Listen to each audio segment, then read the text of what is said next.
You're watching the KOAM Morning News on Fox 14. Right now at 7, the Show Me State moves to argue gun laws at the highest court. Justices, though, have other ideas.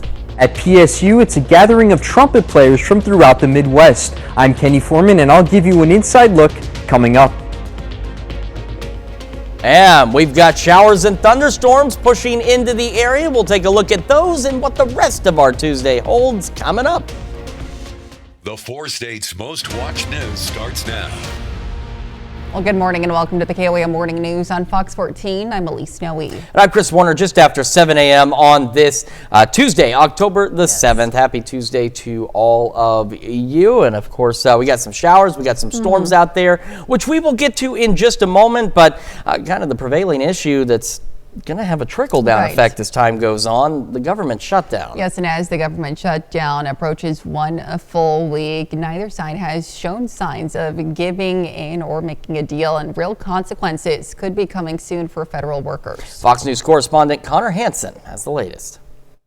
If the Democrats do not vote to open the government tonight, federal workers will not receive their next full paycheck. Republicans are still blaming Democrats for prolonging a government shutdown. Democrats are demanding an extension of Obamacare subsidies and say they don't trust Republicans to negotiate later this year before they expire. We are holding the line to bring down healthcare costs, and Republicans' answer to that, canceling votes and running away from their duty. I think it speaks for itself. The White House has already paused major infrastructure projects in Democrat-led cities. While thousands have already been furloughed, the administration now says it could start firing federal workers permanently. If the president decides that the negotiations are absolutely going nowhere, then there will start to be layoffs. Essential workers like air traffic controllers are still expected to show up after their pay is paused. Transportation Secretary Sean Duffy says it will add more stress to an already stressful job. I work 6 days a week in the tower. I might have to pick up some Uber jobs. So then they come in to work tired, exhausted, because they're trying to make that extra money. 2 more votes on bills that would reopen the government are scheduled Monday, but are not expected to pass. House Minority Leader Hakeem Jeffries called for a shutdown debate on the House floor, but Speaker Mike Johnson declined. In New York, Connor Hansen, Fox News. Now, with no deal in sight, federal workers remain in limbo as Congress digs in for another week of a stalemate, leaving thousands waiting and the clock still ticking on a shutdown end. Of course, it's not the first time the government has shut down, but it's bad for the federal workers. It starts to trickle down to the local level eventually, and it's one of those things they've got to come together. They've got to get along. Regardless of what your party views are, they need to work together to represent interests, and they don't always do that. They think it looks cooler if they fight, and I think that's not always the case. But that's why I'm not a politician. I'm just the morning weather guy, and I'm going to tell you about some showers and storms that are out there. But first, a live look from downtown Pittsburgh, where we've got cloudy skies. That's going to be the trend for the majority of us this morning. Our camera 7th and range line, wouldn't you know it, was cloudy down there as well. And of course, the MoDOT camera at 20th and range line, just a few blocks down the way. I would be surprised if it wasn't cloudy there. That'd be kind of strange, but it is. So that's what we're dealing with this morning. Take a look. We got these showers and storms out there. Our lightning count, and again, the count that you see up there it is for all the lightning that it can see. Now, there could be some behind the Skywatch storm banner, but it's counting all of those lightning strikes, and right now they're at 69. So here we go. Showers, storms pushing in. Nothing strong, nothing severe, nor are we expecting anything like that. But now getting into the bulk of the heavier rain, the leading edge of these storms passing through Burlington, getting ready to roll into Garnett. And then we'll head down Iola. You've got a shower back to your northwest, the 8th Center. You're getting in on the thunderstorm activity as we speak. Back into Greenwood County. Again, we're transitioning behind this. There's still some rumbles of thunder, but it's mostly just some rainfall. Howard getting in on some thunderstorm activity. But do you see the color of those lightning strikes, how they're kind of gray?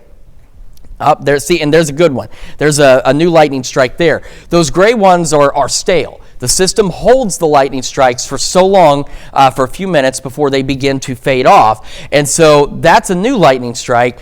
A lot of these are older, which is typically a sign the storms are kind of losing that intensity. But at least for right now, you still want to be careful out there, again, around Howard. As these storms continue to push off to the east, that lightning, you still want to take it seriously. It can still be dangerous and deadly, even if the storms don't get all that crazy. We've had some additional development. That's what we showed you around Iola, trying to take place ahead of this line. Now, this line of storms was not the expectation on the computer data, but at this point, computer data is still suggesting, though, that before noon, they die out. All right, so by about 11, this line starts to kind of die out. So we'll see how it plays out. I mean, it's only 7:05 right now. So we'll probably get a couple more hours of some shower and thunderstorm activity. It should start to fall apart and may not even make it to the 69 corridor. Where otherwise, mostly cloudy out there. Maybe an isolated sprinkle or two. We'll start to get some clearing a little later this evening. Quick look at those temperatures. Yates Center at 58. You've been one of the cooler spots all morning. Technically, you still are the cool spot. 1 degree below, some upper 50s out there. The rest of us low mid 60s this morning. However, temperatures don't move a lot. We'll go mid 60s by 9. Scattered shower storms, especially in southeast Kansas. Upper 60s into the afternoon. I think highs for most of us top out at about 70 with a north breeze at around 5 to 10. So a very fall-like day out there. But it's the only one we get. Temperatures on the upswing after this. Those details in the full forecast in just a few more minutes. Elise? All right, Chris, thanks. And as the government shutdown continues, one Joplin food pantry is preparing for an increase in families needing help. KOAM's Blake Gully shows us how Souls Harbor is ready to meet that growing demand. Over the last few months, Souls Harbor has seen more families turning to them for help.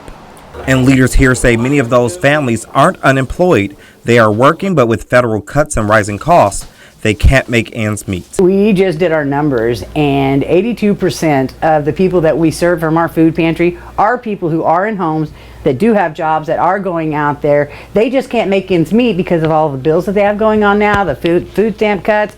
All of that's been going on has caused such a burden that now to keep them in their homes, they do need that extra help.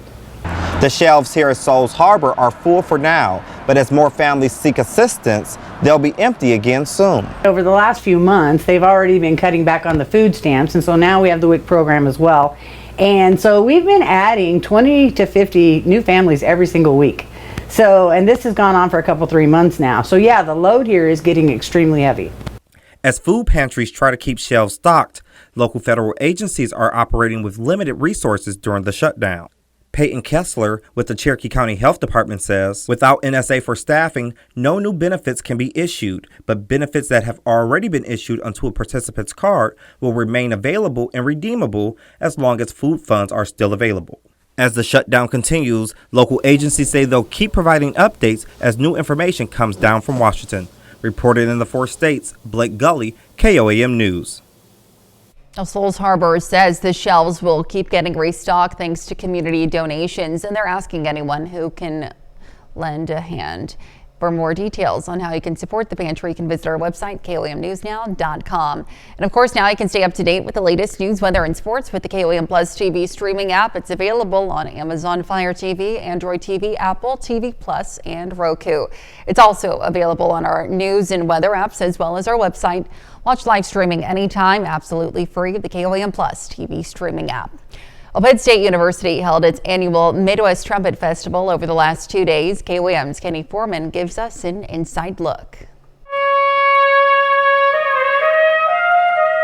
Even experienced trumpet players like music education major Joseph Lancaster are not immune to stage fright. Doesn't hit me until like 15 minutes beforehand, before I'm backstage and I'm like, oh man, I'm about to do this. Luckily for him, featured guest and Nashville Symphony Orchestra principal trumpet William Leathers helped put Lancaster's nerves at ease during a one-on-one session. Can you sing the phrase that you see on the music and try to make it sound in a way that you don't want the phrase to sound like the way it looks. The sense of community among trumpet students and educators was certainly felt by all at the Midwest Trumpet Festival, which welcomed a number of middle schools, high schools, and colleges.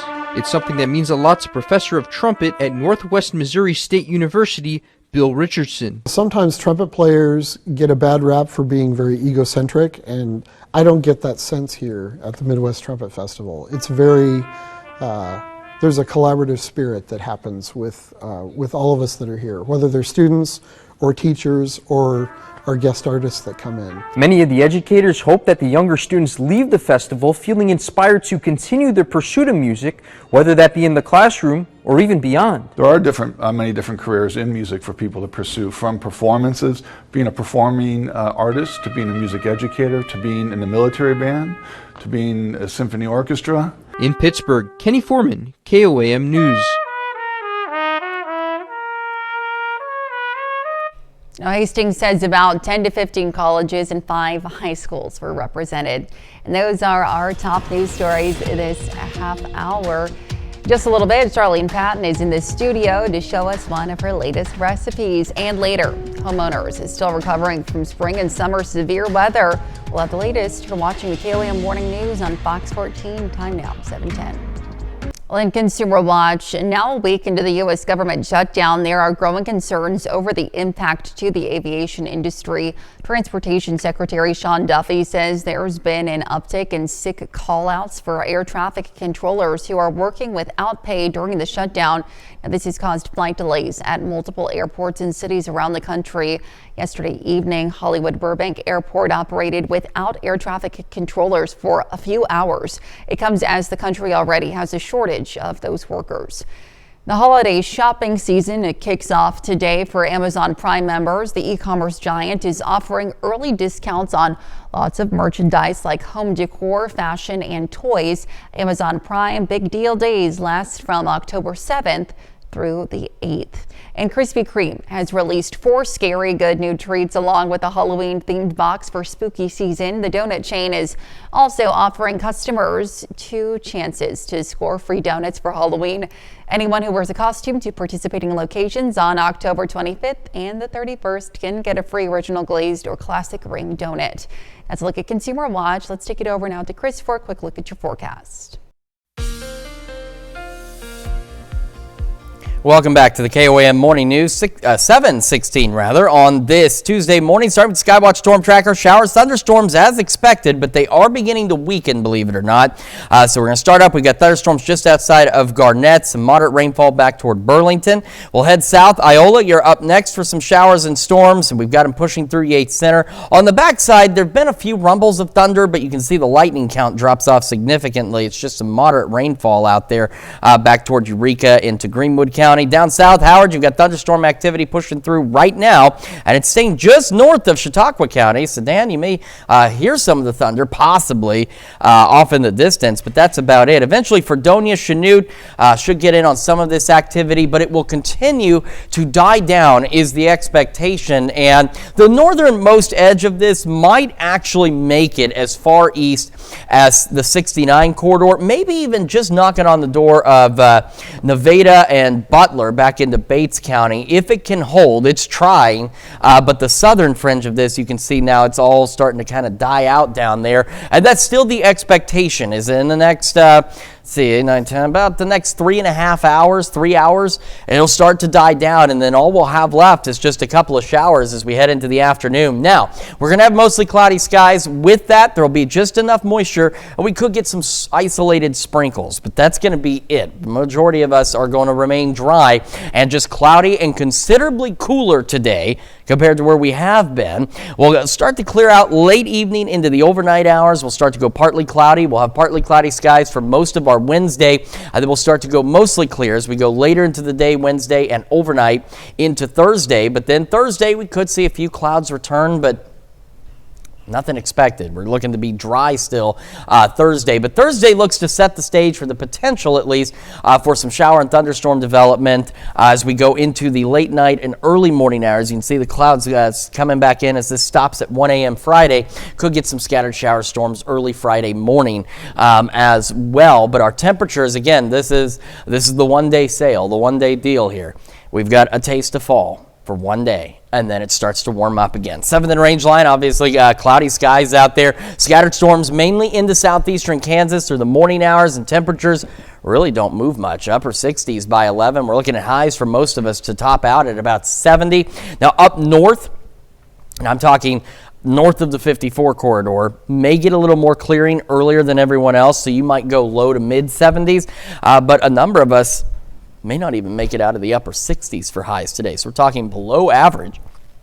And again, just so much cooler than where we have been here lately. We'll have a north breeze at about 5 to 10 miles an hour. We will continue with mostly cloudy skies for a good portion of the evening and some gradual clearing later. 60 by 10 o'clock tonight. And these lows pretty close to normal. Low to mid 50s out there. But compared to where we have been, you'll want to make sure you bundle up. But only, it's one of those things, almost like one night only.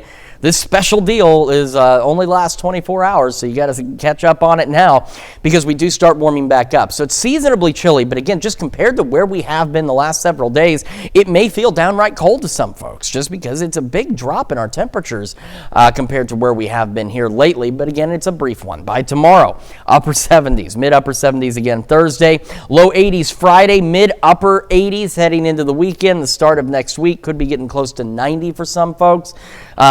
Because it's October. Why wouldn't we be at 90 here in the 4 states? We don't really ever get fall or spring. We have summer and winter. It just drops suddenly or increases suddenly, and I'm sure it's about what's going to happen a little later this month. Still low 80s next week, still above normal temperatures out there, and then some isolated to widely scattered shower and thunderstorm chances. That's Check Your Forecast. We're back with more right after this. Well, good morning. We have Charlene Patton with us this morning with the Kansas Soybean Commission, and today it's all about fall. We're making an apple harvest with chicken salad. Good morning, Charlene. Tell me all about today's recipe. Yes. Well, I thought it would be a great time to get us into the apple orchard. There are so many varieties of apples. So most of our recipes this month are going to be featuring apples. And this first one, we still have some warm days that a salad is really fun to still have. So we have an apple salad here that we're going to serve with some grilled chicken. So I'm going to have you start the dressing here. Alrighty. I have put in already in our container 1 carton, and this is 5 ounces of vanilla soy yogurt. This is going to give us a wonderful apple flavor. Delicious. You're going to add the apple juice, and that is 1/4 cup. And you'll add 1/4 or 2 tablespoons of vegetable oil. We know that's our soybean product. And then a little more apples. This is 1/4 cup of unsweetened apple juice. Now we'll put this on here, and I'm going to make sure that that's tight. I'll let you shake it. And then I'm going to go ahead and show how we're going to layer this. This is just mixed greens. And then we're going to put on grilled chicken. Yum. And I've got the recipe because we did a rub on it. So it's got extra flavor that it's going to add to the salad. And with this, you can either do a full platter like we've done here, or individual servings, however you want to do. I'll let you put on the, this is roasted edamame. Delicious. And I've got some red onion we'll put on there.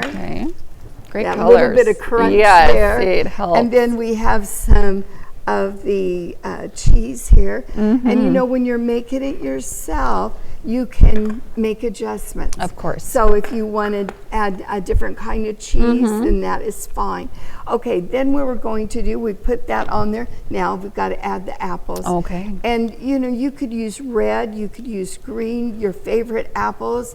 I'm using a Honey Crisp apple here today. And add that to it to give it that extra crunch. Yes, looks great. Then we have our dressing, and I'll just pour some of that over here. This is our apple cider dressing. Doesn't that look good?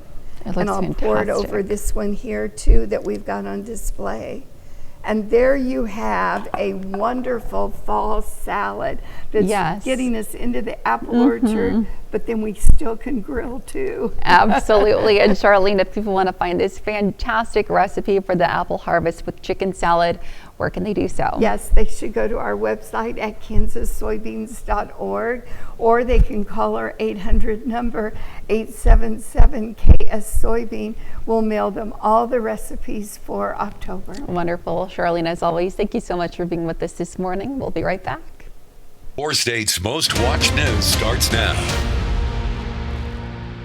Welcome back to the KOAM Morning News on Fox 14. It's currently 7:29. I'm Elise Snowy. The suspect in a fatal 2023 bar shooting in Pittsburgh learns his fate. Now, at the time Allen was extradited to Crawford County Jail, he had originally been charged with murder in the first degree. But in June, Allen accepted a plea bargain, which dropped the murder one charge. Yesterday, a Crawford County judge sentenced the Pine Bluff man to 10.5 years in prison for voluntary manslaughter, aggravated battery, and aggravated assault from a shooting in 2023 outside a bar in Pittsburgh. Allen was also ordered to pay $7,500 in restitution and register upon his release as a violent offender. And the families shared emotional farewells as the soldiers from the Arkansas National Guard boarded buses and helicopters for their departure. More than 120 Arkansas National Guard soldiers said goodbye to their families as they prepared for deployment at Camp Robinson. The troops are heading to Fort Hood for training before moving to the southern border to support Customs and Border Protection. The Arkansas soldiers will join a task force of more than 340 troops from across the country, from Oklahoma to Puerto Rico, all united for one mission. The soldiers will provide air support for ground units and Border Patrol agents from helicopters. And the United States Supreme Court refuses to revive a controversial Missouri gun law. The highest court said yesterday it would not hear arguments over whether the Show Me state can ban police from enforcing some federal gun laws. The state argued federal laws that don't have an equivalent state law do not have to be enforced. The measure imposed $50,000 in fines for officers who knowingly enforced those federal laws. Now, those laws included possession of firearms by some domestic violence offenders and weapons registration and tracking. Lower courts found the 2019 law violated the Supremacy Clause, a section of the U.S. Constitution that says federal law takes precedent over state laws. Supreme Court justices refused to intervene in 2023, keeping the law blocked while a court fight between the state and the federal government played out. And a new obelisk rises at the Missouri Veterans Memorial in Jefferson City to honor those who served in the Iraq and Afghanistan wars. The monuments join 8 others on the Veterans Walk next to the state capitol. The Missouri Veterans Commission pushed for the project after the General Assembly approved funding. The $157,000 obelisk will read Wars in Iraq and Afghanistan with dates from 2001 to 2021. The Office of Administration oversees construction, which is expected to finish by month's end. The Veterans Walk now represents every armed conflict Missourians have served in since the Mexican-American War. You can find more details on KOAMNewsNow.com. Let's take it on over now to Chris for a quick look at your forecast. Yeah, we're starting with our live look downtown Pittsburgh, where we've got those cloudy skies out there, but so far dry. Same from our camera at 7th and Range Line in Joplin, and from the MoDOT camera at 20th and Range Line in Joplin as well this morning. Skywatch Storm Tracker, our lightning count has dropped off pretty significantly. We're down to 36 strikes, but still, lightning's still dangerous where it is happening, so remember, when thunder roars, head indoors. Just be cautious as you're starting your day. Let's start with where the thunderstorms are. So this complex up here in the north, it looks like it's going to hold its own and maybe even make it as far east as the 69 corridor this morning. We just kind of go back in the last hour and you can see it's not as organized, but it is still trying out there, and I think it will make it maybe even as far east as the I-49 corridor. So we got Iola, Garnett, Ozark getting in on thunderstorm activity now. Some moderate rainfall around Yates Center, Burlington, few rumbles of thunder, Eureka, thunderstorms around Howard. This is the other part we're watching. This was dying out. In fact, we go back an hour and you can see there was nothing in Chautauqua County. Now we're seeing some new development taking place. In fact, we're seeing even here by Granola, you can see some little showers starting to get going out there. So we'll keep an eye on that as well. Not expecting anything strong or severe as this all rolls off to the east, but some of us definitely getting a few showers, a few thunderstorms, and it might survive far enough east that a few more of us get some rain, at least more than what's expected, because at this point, again, Future Track's still expecting this to be dead by the lunch hour. but we'll see exactly how it plays out. Again, some extra rain is not necessarily a bad thing. Otherwise, we're mostly cloudy, a few isolated sprinkles here and there, and we'll get some clearing by late this evening. As we go through our day, we'll go mid-60s by 9, upper 60s to about 70 for most of us for our highs. So a very cool day compared to where we have been, at a north wind at 5 to 10. This is our only fall day for a little while, so enjoy it if you can, where it's dry, because temperatures start warming up again. Details on that in just a few more minutes. Elise? All right, Chris, thanks. Well, it can be a long process to clean up storm damage between the physical labor and working with your insurance company. Some people are still trying to get things taken care of after strong storms during the spring and summer in the Ozarks. Chris Bryant looks at the damage done and what you can do now to be prepared for the next storm. That's a tree that was 150 years old that stood up. Insurance covered so much of it, and this is the remaining part of it because they don't want to get rid of the rest of it. Some homeowners are still trying to recover from rounds of severe weather that hit during the spring and summer. This year, the two big ones were April 29th and June 29th. Pretty much all of Greene County between those two events were impacted with high winds, and that led to quite a bit of damage reported across the area. During the cleanup process, dealing with insurance companies has been a problem for some. When the branch came in, you could see where it shoved the metal thing up the bracket to hold the skirting. Kelly Barlow says she feels like the insurance adjuster could have done a better job when it comes to assessing the damage. And the guy never did really get up underneath the trailer to see if it shifted anything. He just glanced in. I stood there and walked with him. He says it doesn't look like it shifted. Did he ever get up underneath of it to look? No, he did not. Insurance agents say policies are different from company to company, but for the most part, there has to be damage to a structure. Bryant Young with Insurers of the Ozarks says insurance companies are starting to look at the cost of coverage.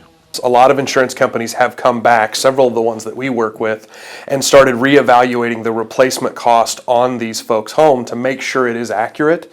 While it is ideal to have some money set aside in case a storm event happens. I can't imagine the people who likely cleaned up from the first event and then were hit with the second one, or maybe they didn't get a lot of damage the first time and then they got it the second time. Insurance agents say it's always best to talk to your agent to make sure you understand your coverage and make any changes to your policy that can save you headaches in the future. Now, Young goes on to say there are a couple of different ways an insurance company will settle a loss depending on the age of your roof. Sometimes it's the actual cash value and sometimes it's the replacement cost. And that's a look at our top news stories coming up this half hour on the KOAM Morning News. Medication inhalers are substantial contributors to planet warming pollution. We have that story coming up. Time now, 7:37.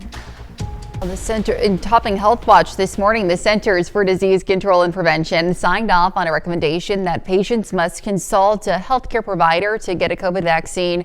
This and other recommendations were made by a new panel of vaccine advisors chosen by Health and Human Services Secretary Robert F. Kennedy Jr. The advisors voted unanimously last month that people who want a COVID vaccine should consult with a healthcare provider. However, they narrowly voted down a recommendation that a prescription should be required. With the CDC's okay, the recommendations are now final and U.S. vaccine schedules will be updated. And according to new research, medication inhaler sprays are substantial contributors to planet warming pollution. Experts say it's not the medicine that's the problem, but the propellants known as HFAs. Now, when the chemical is released into the air, HFAs trap heat in the atmosphere and cause problems. The new study says the impact of pollution from inhalers was equivalent to driving more than 500,000 cars per year. Research showed that concerted efforts to reduce traditional inhalers can make a difference. And the Alliance of Southwest Missouri hosted a free community event aimed at educating the public on emerging drug trends and strategies to prevent harm amid a shifting drug culture. Attendees were provided with valuable resources, refreshments, and opportunities to engage with local organizations dedicated to substance abuse prevention. Now, a panel of professionals answered common questions before engaging with the audience through a Q&A session. Organizers hope attendees leave with a deeper compassion for those affected by drug issues. and an increased awareness of available local resources. Well, it's an effective way to treat several types of cancer, but there are many potential side effects of chemotherapy, including one that isn't talked about as much. Changes in a patient's sense of taste. Food may not be appealing during treatment, but there are ways around that. In Health Minute, Mandy Gaither has more on how one cancer survivor learned to love food again. It was the first day of retirement when Molly Miley received the results of her mammogram. There were signs of breast cancer. It was shocking and shattered, my world for a while. Next came surgery, chemo, and radiation therapy, and that's when she noticed her senses were off. Food didn't look good. It didn't taste good. It didn't smell good. I had a very metallic taste in my mouth. At the Ohio State University Comprehensive Cancer Center, Miley met Dina Champion and learned she's not alone. It is probably one of the most common side effects I hear as a dietitian. That's why the Garden of Hope was created. Miley and more than 200 other cancer survivors and their families get free weekly vegetables and herbs, nutrition counseling, and cooking demonstrations every year. It's all geared for those who may not be into food because of their loss of taste or sore mouth from chemo. You can get outside, connect with nature, connect with your food as it's growing. And it's a space where we don't just talk to our survivors about eating more produce, but we actually go out there and we let them pick it. Miley says it's one of the best things she's done since her diagnosis, allowing her to once again enjoy food. It's definitely something we take for granted until it's gone. For Health Minute, I'm Mandy Gaither. Let's look at Health Watch. Let's take a look at the market prices before the opening bell. All right, welcome back to the KOAM Morning News. This actually just came down, so I haven't added it in, but we now have a dense fog advisory through 9 o'clock. In our area, it does include Berry and Newton counties, as well as Lawrence County. And just looking at the fog tracker, we're down to zero visibility in Mount Vernon. So with the thunderstorms going on, that's on me. I haven't been looking at that fog, but apparently we do have some very dense fog. Parts of I-44 heading east towards Springfield, down in southwestern Benton County as well, and around the Fort Scott area. But you got showers and storms getting ready to come in there. So here's the Skywatch Storm Tracker. Next time we see you, we will throw that in so you'll know what we're looking at here. We have these thunderstorms out there. Our lightning strikes continue to come down across the region. So these getting ready to enter Lynn and northwestern Bourbon County. So I do believe that this line may actually hold a little further east and might even make it to the I-49 corridor. But back behind it, we've just got some moderate rainfall back toward Yates Center, Eureka. Got a few thunderstorms around Howard and to the west of Sedan, so north of Cedarvale. And we've had that, remember that little shower by Granola? You can see it started and it's kind of just joined in. So we have this new development now taking place into western Chautauqua County out there. Again, nothing strong, nothing severe expected, but we may just get some showers and storms a little further east for some of us than what was originally expected. And again, we do need the rain in the area, so certainly no complaints there, but just a heads up. And of course, watch out with the lightning. It's still dangerous, still deadly, whether the storms are bad or not. So you want to make sure you're just playing it safe. I know we're heading out, so that thunder roars, head indoors if you can. Stay in the car until the bus gets there, whatever the case may be. Just be cautious. All of this continuing to roll off to the east. And you can see that new development that's been taking place pretty quickly across parts of Chautauqua County and back to the southeast of Wichita. And that will continue. Now, Future Track still believes that in the next couple of hours or so, this will die out. So we'll have to kind of wait and see how that plays out. Again, we're not expecting anything severe. We haven't had anything in our area all morning. We're not anticipating anything, but these storms may last just a little longer than what Future Track is thinking. We're otherwise mostly cloudy today. Could get some isolated sprinkles out across the region, but majority of us will be dry. Get a little clearing late this evening, overnight going partly cloudy, and we'll hold on to partly cloudy skies for a good portion of our Wednesday before we get some mostly clear skies by late evening into the overnight. We are cloudy right now in Joplin, 7th and Rangeline. Scattered storms again, mainly into southeast Kansas, but that one line up north might push into parts of Bates and Vernon County this morning. Otherwise, temperatures not moving much. We go into the upper 60s by 11 a.m. Highs today, this is the most fall-like day we're going to get, about 70. We'll go low mid 50s overnight, so seasonably chilly out there. But don't put away all your warm weather stuff yet. You only need your sweaters for one day, because after that, take a look at these numbers. We start climbing upper 70s the next few days, low mid upper 80s, getting close to 90 into the weekend. A little cooler, low mid 80s next week. Not like it's seasonable, but cooler than 90. We'll see some additional isolated storm chances. Let's check of your forecast. We're back with more right after this. Well, a pop-up lemonade stand may not be a rare sight for most. However, a young girl in Missouri is using this common business practice to help pay for her own stem cell treatment. Reagan DiTrolio has the more. You want to be able to walk again. What does that mean to you? Well, to actually do it, I've been trying to accomplish it a long time. So it just makes me really happy. 12-and-a-half-year-old Ella Schaflitzel has almost always been confined to this wheelchair. Her mom, Ashley, says Ella was born extremely early and, as a result, diagnosed with cerebral palsy. She's had a spinal surgery at Children's. She's had a hip surgery at Children's.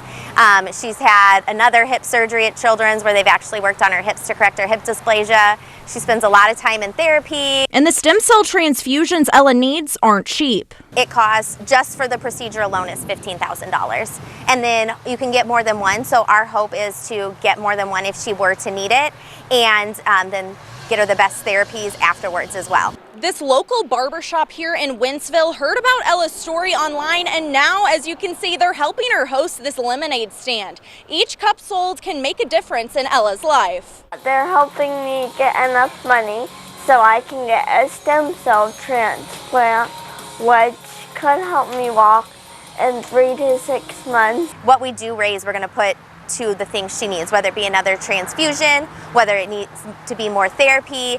At some point, we'll probably need to get her new medical equipment. She is in a wheelchair right now, but she might. My hope is she'll get to move on to canes and then hopefully nothing at all. Ella's family says their community has been a tremendous help throughout this tiring medical journey. I know people are supporting me even if I don't know them.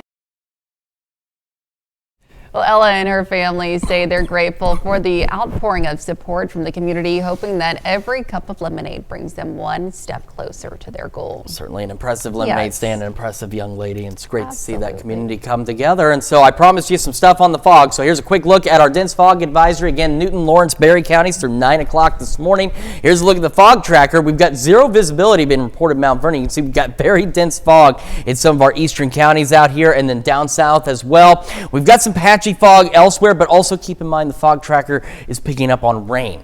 Rain reduces visibility, and on the fog tracker, it doesn't know any better. It just knows the visibilities are reduced, but there's no rain out here. So if you're heading east 64, I-44 or south on 49 or 69 back through Delaware, Benton County, do be prepared for that. Skywatch Storm Tracker, again, we've got this slowly dying line of showers and storms continuing to roll east across the area. Again, the expectation is that it'll start to wind down in the next couple of hours, but we could get this northern edge into parts of southwest Missouri, so maybe Butler and Nevada up there. Otherwise, the majority of us dry. We'll have mostly cloudy skies out there through today with maybe an isolated sprinkle or two as we head into the afternoon, and temperatures much cooler as well. Now to look at your forecast, wake up recap right after this. Wake up recap for October 7th, the top stories to start your day.